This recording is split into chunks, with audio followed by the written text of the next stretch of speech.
à 3 points saillants sur lesquels elle travaille.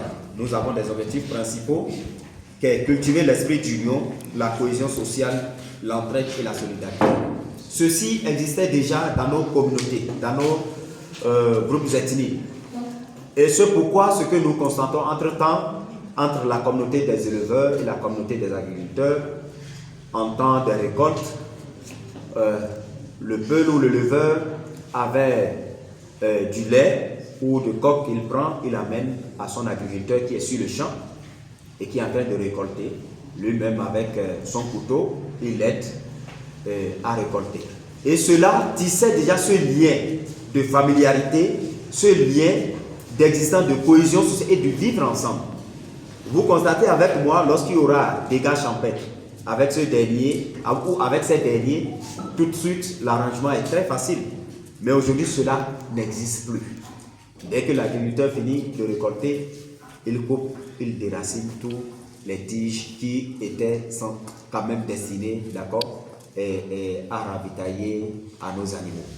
Ceci étant, ce n'est pas ce qu'ils ont fait, c'est en fait leur compréhension, parce que ce tissu qui existait s'est déchiré. Lorsqu'il y a un petit problème entre nous, on vend les bœufs, on se défend au niveau de la justice, on nous donne raison.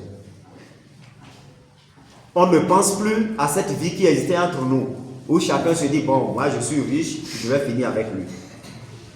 Et là, la terre c'est à moi, à l'agriculteur.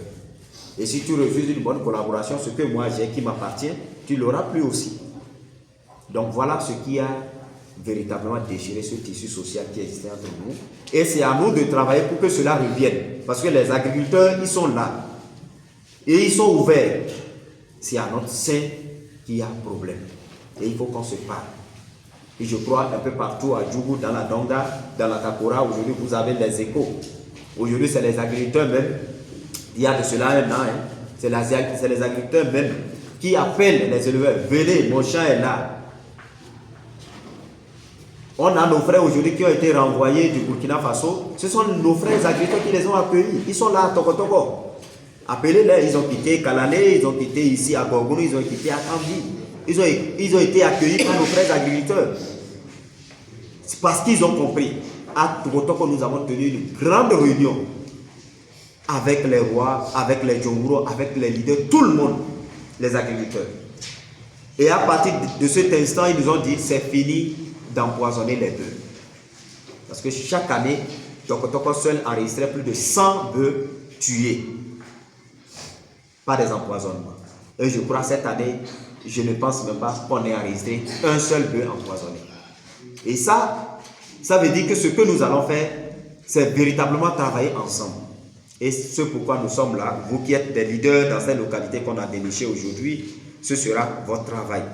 Donc l'entraide, la solidarité. Lorsque nous avons notre frère qui a des difficultés, nous en avons entre-temps nos thèmes, qui est le bœuf d'amitié, pour pouvoir solidarité, pour pouvoir aider ce dernier-là à se retrouver également.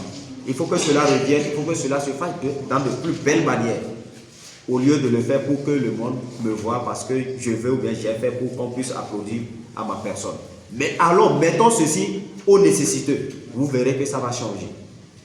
Et le deuxième point, c'est participer à la lutte contre l'extrémisme violent. C'est ce dont nous sommes en train de parler.